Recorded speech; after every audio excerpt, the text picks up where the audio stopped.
I রে সোনা I মোর মাটির দাবা। কে বলছে? মা আমিনা বলছে আমার নবীকে নিয়ে। কেন? আমার নবী এত সুন্দর, এত সুন্দর, এত সুন্দর ছিলেন, এই দুনিয়াতে তানার মতো কেউ হয়নি আর হবে না কিয়ামত পর্যন্ত।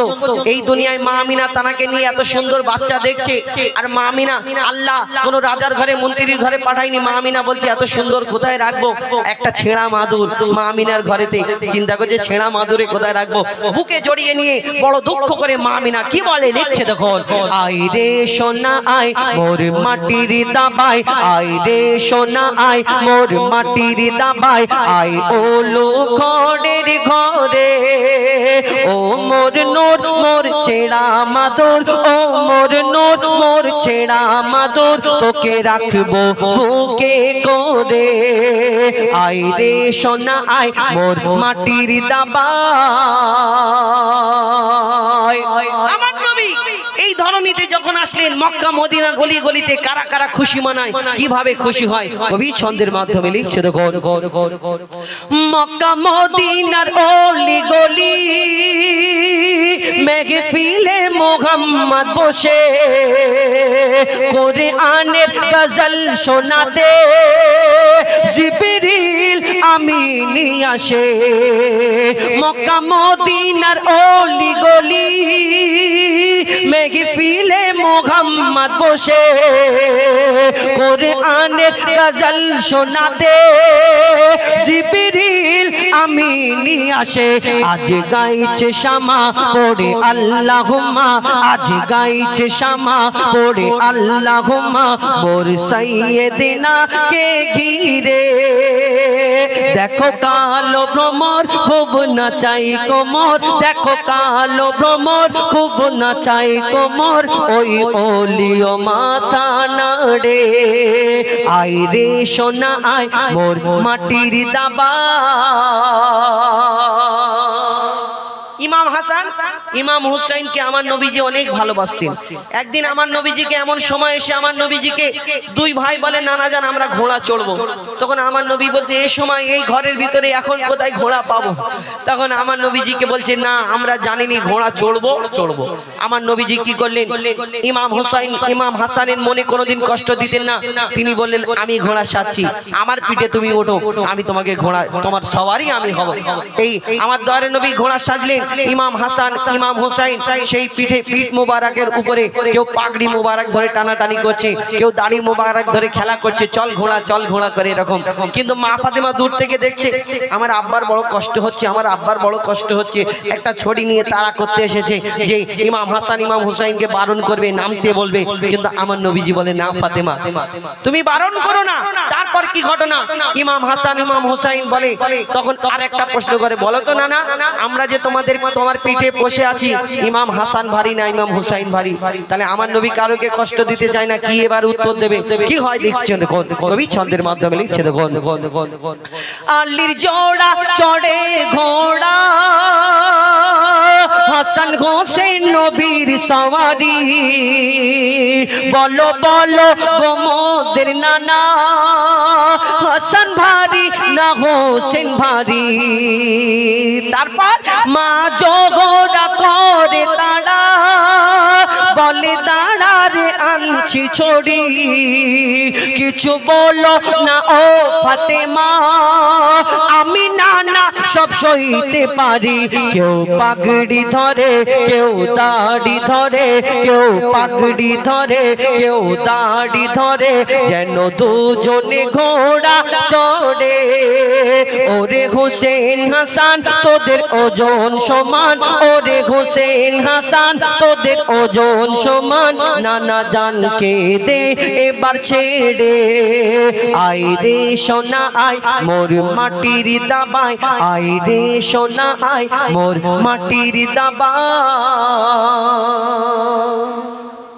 মা বোনেরা ব্যথা দিও না স্বামীর মনে, মা বোনেরা ব্যথা দিও না আমার নবীর ঘোষণা।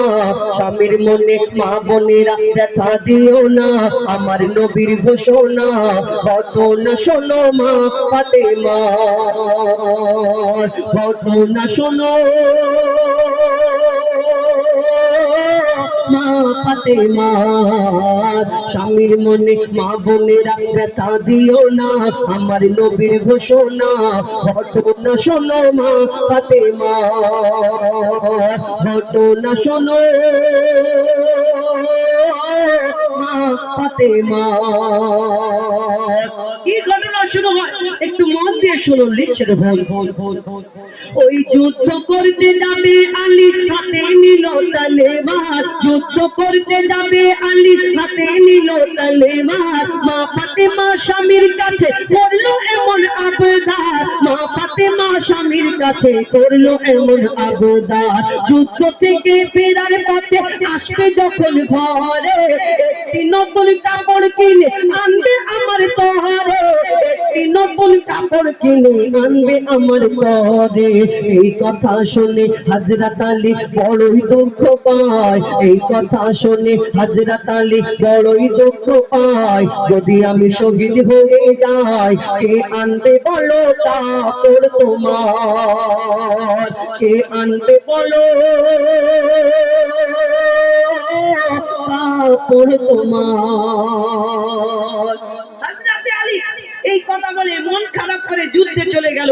ইমাম হাসান ইমাম হুসাইন নবীজির ঘরে যাওয়ার পরে আমার নবীজি যখন এই কথা শুনে যে আমার মা ফাতেমার জন্য তার স্বামী হযরত আলী কষ্ট পেয়েছে, আমার দর নবী চোখ থেকে পানি ঝরে। কি ঘটনা হয় কবি ছন্দের মাধ্যমে লিখছে দেখো।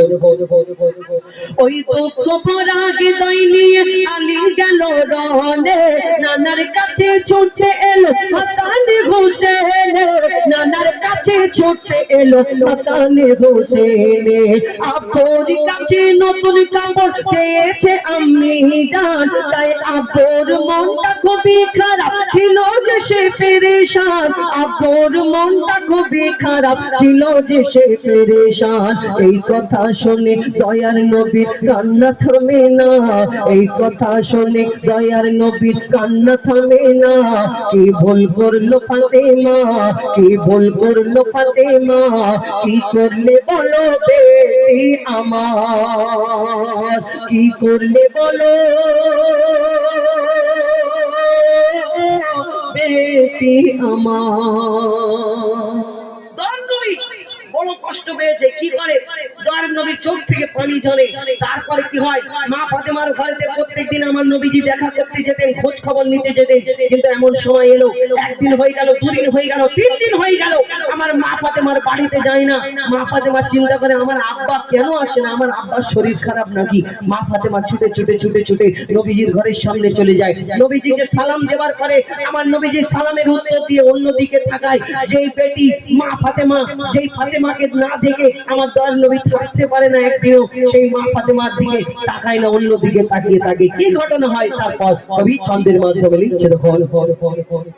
ও যার মুখ না দেখে ঘুমাতো না দয়ার নবীজি আমার, যার মুখ না দেখে ঘুমাতো না দয়ার নবীজি আমার, রাতের পরে রাত কেটে যায় মুখ দেখে না ফাতেমার, রাতের পরে রাত কেটে যায় মুখ দেখে না ফাতেমার। মা ফাতেমা ছুটে এলো আব্বা জানের কাছে, তবু বেটির মুখ দেখে না পেছন ফিরে আছে, তবু বেটির মুখ দেখে না পেছন ফিরে আছে। বলছে নবী ও গো বেটি বাড়ি চলে যাও, বলছে নবী ও গো বেটি বাড়ি চলে যাও, আগে স্বামীর কাছে ক্ষমা চাও, তবে করবে ক্ষমা আল্লাহ আমার, তবে করবে ক্ষমা আল্লাহ আমার। নবীজি বলছে আগে স্বামীর কাছে ক্ষমা চাও। এখন কিছু আমাদের এলাকায় এই প্রধানমন্ত্রী মার্কা কিছু মা আছে, প্রধানমন্ত্রী মার্কা মা, সবাই না, কিছু প্রধানমন্ত্রী মার্কা মা আছে। মেয়ের শ্বশুর বাড়ি যদি কোনো গন্ডগোল হয়, মাকে যদি ফোন করে, মা গো তোমার জামাই আমাকে এই বলেছে, কেন নতুন বিয়ে হলে সেটিং হতে সমস্যা হয় না, টাইম লাগে।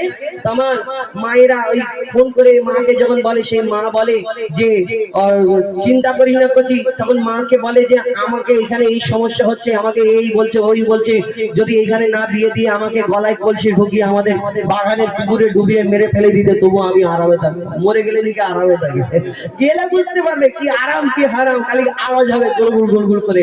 তো এই মা যখন এই কথা বলে, কেন করছি কি হয়েছে আমাকে বল, বলে না আমার তোমার জামাই আমাকে এরকম বলে, এরকম বলে, ওই রকম বলে। তখন সেই মাটা ফোন করে বলে, শোন আমাদেরকে কি কোনো দিকে কমি আছে? তোর মেজো চাচা উই মানে বুঝে নাও, আর তোর ভাইদের কোনো কমি আছে টাকা পয়সা?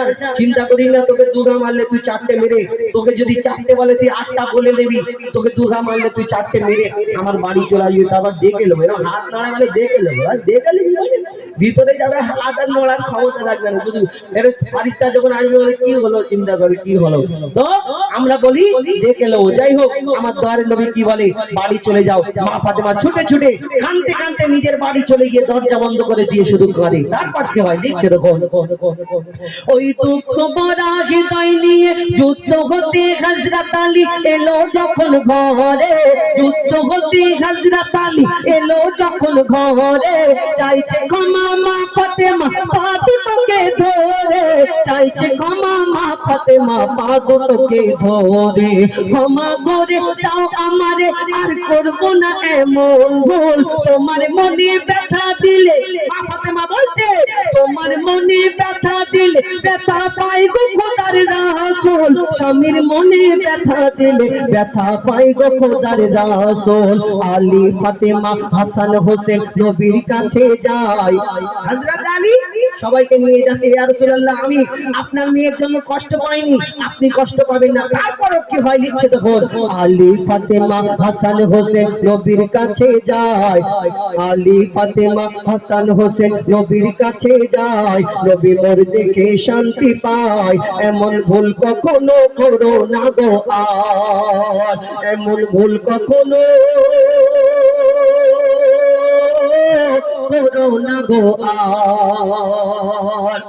এই কথা বলার পরেও মা ফাতেমাকে সেদিন আমার নবীজি উম্মতের জন্য কি শিক্ষা দিয়েছিলেন একটু শুনে রাখুন মন দিয়ে। এই কথাটা লিখছে দেখো, ওকে বলছে নবী আল আরাবী, শোনো বেটি ফাতেমা, আলী যদি আজ তোমাকে না করি তো ক্ষমা, আলী যদি আজ তোমাকে না করি তো ক্ষমা, আমি তোমার আব্বা তোমাকে ক্ষমা করতাম না, স্বামীকে যে দুঃখ দেবে আমি নবী তাকে চিনব না, স্বামীকে যে দুঃখ দেবে নবী তাকে চিনবে না। কেমন শিক্ষা দিয়ে গেল নবী দো জাহান, কেমন শিক্ষা দিয়ে গেল নবী দো জাহান, বলে মঈদুল ইসলাম বলছিল না মা ফাতেমা, বলছিল না মা ফাতেমার, স্বামীর মনে মা বোনেরা ব্যথা দিও না, আমার নবীর ঘোষণা ঘটনা শোনো মা ফাতেমা।